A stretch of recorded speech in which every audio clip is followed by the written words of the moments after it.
Base sa kwento ninyo at assuming na yung sinasabi mong deed of absolute sale ay notarized at ito'y nandoon dun ang pangalan ninyong in-laws na siyang buyer at dahil patay na siya, ay kailangan mag-execute yung husband mo ng, kung siya lang mag-isa ang surviving heirs, mag-execute siya ng affidavit of self-adjudication as sole heir.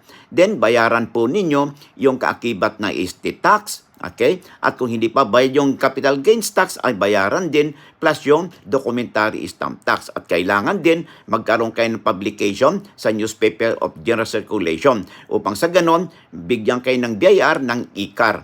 At sa mamagitan ng dokumentong ito, ay mapaparehistry nyo ang nasabing bilihan at ang kanyang estate, settlement ng estate upang mailipat sa pangalan ng inyong asawa ang nasabing property. Laman na kayo pag may alam sa batas.